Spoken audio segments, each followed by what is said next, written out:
Liz Kendall has come out and announced huge reforms to welfare, claiming that Labour will strip benefits away from those who don't take up work. I mean, she's framed it as, refusing to look for work, which I think is far more complicated than that. So I just want to first off get your initial response. You're exactly right. It is much more complicated than that. And in fact, she's been talking about where people aren't finding work for mental health reasons.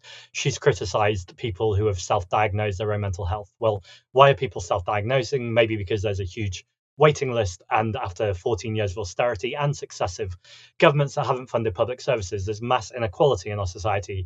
And that inequality is leading young people in particular to face the worst brunt of it. So rather than kind of demonizing young people who can't find work, how about the Labour government talk about funding education, apprenticeships, supporting people, bringing down rents, rent controls, a wealth tax? All these kind of conversations should be their priority rather than this kind of quasi-conservative reform type language that Labour seem far too often to adopt. And look, Labour are currently very, very unpopular. And I think that right now their priority seems to be, oh, let's attack people on benefits. I want to ask you though, who exactly do they think they're winning over by doing this? Well, I think it's the exact same mistakes that we just saw Kamala Harris make in Mm. America with the Democrats, where often the criticism is that the Democrats on the left, and I don't think they should necessarily be, or they shouldn't be classed as the left, but the criticism is, oh, they were too woke. They were talking about LGBT rights, or they were talking about people with disabilities or migrants. And the real truth is, if you watch that campaign, they weren't really talking about these things at all. And where they were talking about it, particularly, for instance, if we look at trans rights, they were speaking at it from the right. Also, Kamala Harris famously said on the Oprah Winfrey Show that if someone broke into a house and she had a gun, she would shoot them. Mm. So the idea that they were on the left is absolutely absurd. On top of that, and this is where it's really relevant to the UK, they weren't speaking about the basic thing that needed to be spoken about, and that is the inequality in our societies and the fact that we needed to redistribute wealth to support working class people and or marginalized communities. Now that's a real piece of work that needs to happen to unite the workers and, crucially in this conversation, people who aren't working too. Now that narrative, I think, is waiting to be told. But the Labour Party are not doing that. They're not telling that narrative because they're not planning to go down that narrative. Instead, they are appeasing the right. And actually, when you look at what's happened in America and around Europe and around the world, when you appease the right, you are basically rolling out the red carpet for them. You are shifting the entire conversation, and that does encourage and increase the rise of fascism. So it sounds like it's a big jump to go from what Liz Kendall's announcing to fascism. So let me be Mm. very clear that, some of the intentions here, I think we can talk about the idea that to support young people, to support mental health services, to support people into good work that they enjoy and feel is enriching them. Sure, that's a conversation we can have. But the entire tone and the entire way this is being done seems entirely to appease the right. And that is both a dangerous mistake and will only help reform in just a few years' time. Well, in fact, it's helping reform right now. I completely agree with that it's helping reform. Now, I was reading an article about this story earlier on, and Starmer said he didn't want to divide or accuse people of being shirkers, but isn't that policy doing exactly that by implication? I mean, it's entirely that. And let's be clear about the numbers here. If you take benefit fraud versus tax fraud is costing 9 times as much money. Yet we hear about, so-called benefit scroungers constantly in our media. So the entire framing is entirely wrong. But the other issue here is, if Labour are worried about this, they could be looking at a truly transformational program. Now, whether that's a universal basic income, universal basic services, a job guarantee, whatever it might be, there are frames there that you can take on and go, let's do something transformational here. And just to be clear, I do think we're at a moment in our history where we need economic transformation and we need to Mm. do that. But these plans are nowhere near that. In fact, they just seem like they're going to be cost-cutting measures because, yes, job centres don't work.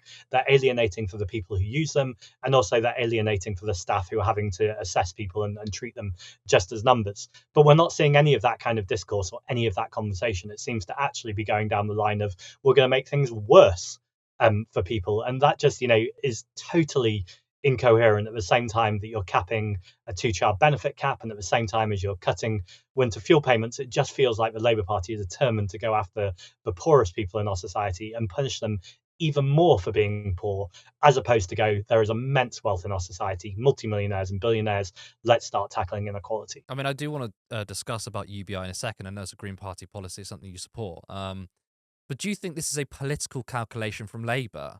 Or do you think, do you know what? This is the likes of Liz Kendall, for example. they're just finally enacting the sort of policies that they want. So they're not trying to win over voters, but this is just who some people in the Labour right are. I think it's a bit of both. And I think it's time they stop calling themselves the Labour Party and start calling themselves the Capital Party. We're seeing from True. almost every single move that they're making, they're trying to shift money from the public purse Mm. to the private purse. And I'm sure in somewhere within these job reforms, without a doubt, there will be outsourcing. There will be more private companies that are coming in. And imagine as the rise of artificial intelligence happens, they'll be looking to automate these things in a way that makes some of these companies huge amount of money. Because I really think, if you're truly a Labour Party, or if you're truly the party who care about the workers or families or communities, there are so many other things you could be doing here, and there's so many other ways you could be having this conversation. But this is in the same context where we've just seen Keir Starmer sit down with BlackRock, an organization that Yeah. are hugely responsible for fossil fuel extraction, for the degradation of our public services, for infrastructure, any kind of climate or social crime you can name. BlackRock are usually around there. So not only are they not condemning them, he's literally sitting down and having photos with them, and then putting out on social media that to have the economic growth that we need BlackRock. I mean, it's an absolutely extraordinary statement. This is also the same Labour Party who accepted a £4 million donation from Quadrature Capital, an organisation, hedge fund based in the Cayman Islands with private links or money links to private healthcare, arms trade, oil and gas, every single kind of bad thing in our society. The Labour Party are taking donations Mm. from these organisations. So then it should not be a surprise when it comes down to policy making that they are essentially always prioritising profit and private capital rather than people. Yeah, I mean, it's a really good point about BlackRock. I mean, I'm dumbfounded that Starmer's tweeting about it. I mean, BlackRock is supposedly, you're supposed to hide that. You're not supposed to admit that. Oh, the biggest asset management company in the world, we support them, and he's just there plainly saying we love BlackRock. So he's so out of touch on that, I have to say. It's so grim, and I think it's a real highlight as well that when you look at who was criticising that yes, the left were absolutely criticising it as we Hmm. should, but actually a lot of the right were criticising it too. And when I say right, I'm talking about Reform here rather than Labour, and that's because it's really playing into their narrative too. They are painting themselves as the anti-elites. Now we can have a whole conversation about how that's absolutely absurd. With Nigel Mm. Farage is literally the elite, but we'd be lying if we said if he's anything but a very effective communicator at a populism that speaks to people who are disenfranchised, that speaks to people who are sick of neoliberalism, who feel like politics isn't working for them, that politicians don't represent them. And on the left, we have to find our own populism, but it's got to be a populism that's based on evidence, it's based on social justice, that's based on socialism and on essentially protecting the planet.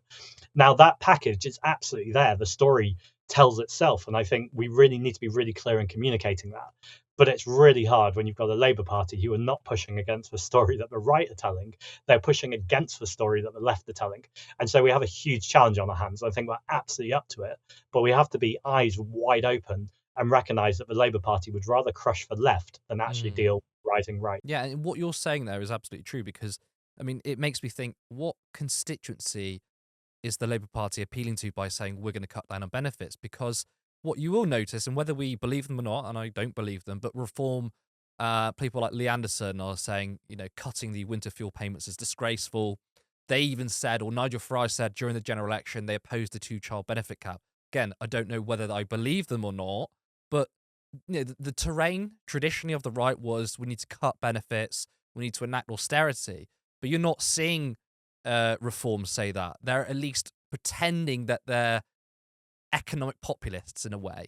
And it just feels like the Labour Party are trying to appeal to people who aren't there. And that leads into a situation where the right, Reform, or the GOP in America and Donald Trump are creating this false narrative that they're the anti-establishment political movement when they're not. So I cannot understand the political calculation that's happening inside the Labour Party. I mean, I don't know. I mean, you've spoken to far more Labour politicians than I have. Can you shed some light on that? Well, I think you're exactly right in your analysis, first of all. And I think the real danger for us that if you are on the right and you're telling economic populism, I just spoke about how on the left we've got to tell this story, Yeah, but I put the caveat in there too that the story has to be true. It has to be based on objective evidence, which it yeah. absolutely can. But it means when we communicate, we have to communicate in numbers and data, and we have to build the story in a way that we're also holding a lot of nuance. If you're on the right, you don't need to hold that nuance. Reform, Donald Trump, they don't care about the facts. They would literally will just make them up. So their one sole goal is to get people in the gut and to tell a story. And they're incredibly effective at that because let's be clear in this interview. If you ask most members of the British public, do you think that people who are not looking for work should get benefits? I imagine they would lean towards conservatism because a story for a long time has been told about that. And the right wing has pushed that story through legacy media, through the stories that are told, the TV shows, the benefit scroungers, etc. So we're undoing a lot of kind of framing that has been set over decades. Now, again, I think that framing is totally dismantleable. And I think the other good thing here is we don't just like dismantle it a little bit.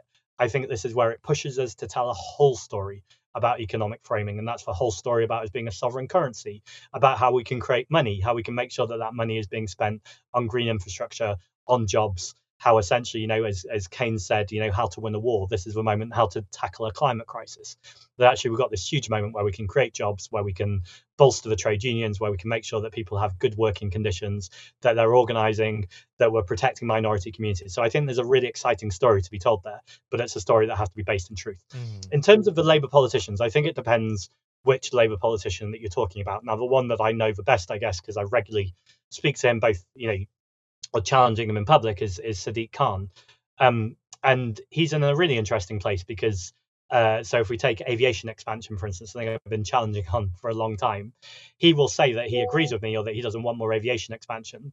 And then I asked him to write a letter with me or co-sign a letter with me the other day about it. And not going to co-sign the letter with the Green Party. Like he completely mocked the idea. And then literally 2 days later in the budget, the Labour government announced aviation expansion. So the reason why I'm saying this is because I think we've got Labour politicians who are very willing to say the right things, particularly to the left or to a wider audience.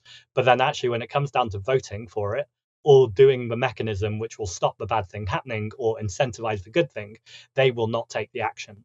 So I think we're seeing that more and more with Labour politicians. And I think it's really important that to those Labour politicians who we broadly agree with and we can see are not happy within the Labour Party, that we don't just outwardly condemn them, but actually really support them in saying there are other alternatives, there are other ways to go. And at some point, they've got to look at their conscience and go, if you got into politics to tackle the inequality in our society, we have a Labour government that is literally exacerbating that inequality.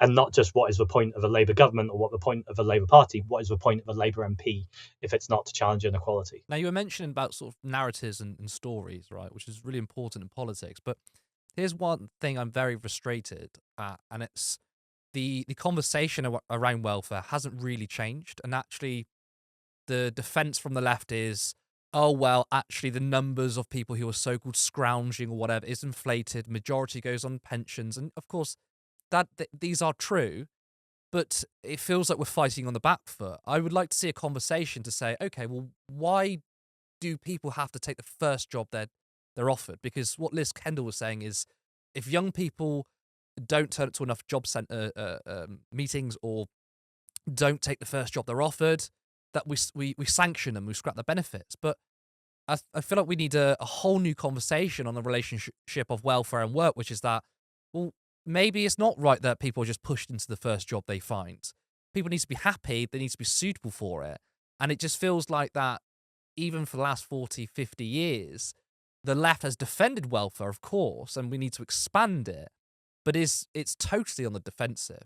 And I feel like maybe UBI is one which says, we should be giving people a basic income because it's a human right, or even by extension, and something that I really like, and I welcome you to let me know if you agree with this or not, but maybe universal basic services, which is that services are free at the point of use, which is a human right. I mean, what do you think about all of that? I think that's entirely right. And the other aspect that is happening here too is we have an aging population. So we're going to increasingly get to this position, especially when we look at pensions, where we have lots of people who are not able to work or who are past working age.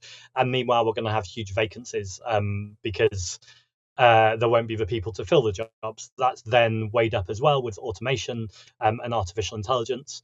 I think, the more that I read about artificial intelligence, it seems like the general consensus from people I trust and respect, I guess, is that the threat has never been about robots taking over the planet or the country. That's always been like the story that's been told as a distraction. The much more worrying thing is the fact that companies will increasingly try and cut out workers. They will try and disrespect people's working time and hours and will keep going to the bottom line. And so again, automation will be used, as almost every reform has in society, to reduce people's working rights or working conditions. I think we've really got to watch out for that. A universal basic income, in 30 seconds, if someone's not come across the idea before, is that people get an unconditional recurring payment every single week or every single month that roughly pays for their food, their rent, and make sure that they can live a life with dignity. This is the idea, and Martin Luther King said, we can literally eradicate poverty. There is no reason why anyone should be starving or hungry starving or cold. And that seems pretty sensible in 2024, that if we're going to have a civilized society, why don't we deal with that? And the only reason why this has never happened is because governments have been too scared to turn to the public because of these right-wing narratives and go, actually, everyone deserves to live, everyone deserves dignity, whether they're working or not. Now, I do also support universal basic services, and I think it's a totally reasonable conversation to have, whether you do one or the other, or ideally, to be honest, you could do both. Now, people often go, when you can do both, they go, that would be a huge amount of money. And yes, it would be a huge amount of money, but let's look at it another way. How can you not afford to do this? If we carry on as we're going, the NHS is spiraling because of inequalities within health outcomes. We've got a justice system where we are locking people up constantly for things where we could actually have been using education or prevention. And we have a whole society that is breaking at the seams, that cannot afford to sustain itself. And so much of it comes down to poverty, because people have been forced to make choices, or not even choices. They've been forced into situations where they are stealing nappies or baby food because they're literally trying to feed their family. So we've been pushed into this situation. And I think the reason why I prefer universal basic income over universal basic services is because I prefer that the money is given to you and you are trusted to do what you want to do with it. Now, people on the right, well, to be fair, not even just on the right, people will say, what if people spend it on drugs or alcohol? Well, my first answer is, if people are homeless and on the streets, and they want to spend their money on drugs and alcohol, me being not homeless on the streets, who am I to judge them? I can completely understand if they want to escape for a few hours or want to be warm for a few hours. So I find the judgment, first of all, problematic. Second, lots of evidence shows that if you give people money and you give people opportunities, people know how to manage themselves and they don't necessarily do bad things. And in fact, actually, with that space, they start to nurture things and they start to do more creative or industrious things if you give people the chance. And the third thing is, if people don't make those options, then we could be spending money on dealing with addiction or mental health conversations around drugs and alcohol. And I think that would be a lot more productive than sanctions. So the reason why I like universal basic income more as a narrative is ultimately you are trusting in people to be able to make their own best judgments with their time and money about what they do. That all being said, I would not refuse a universal basic services. I think there's really strong arguments for them. But actually, I think we should be doing all of these things, ultimately making sure our public services are as free as possible at the point of use. Certainly things like public transport in the long term, protecting the NHS, etc. All of those things feel really important.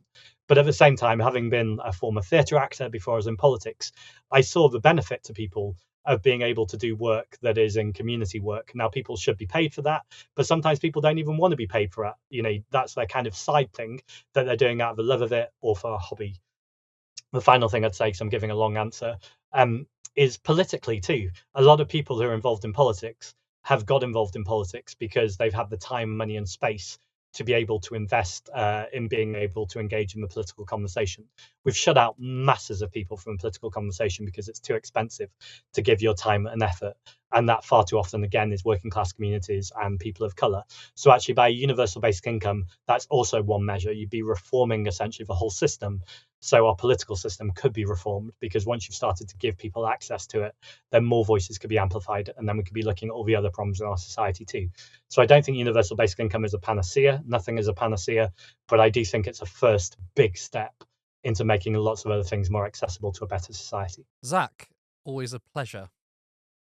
Thanks so much for having me. Thank you. Support independent media, support social justice that's there on social media. Thank you. Turn left.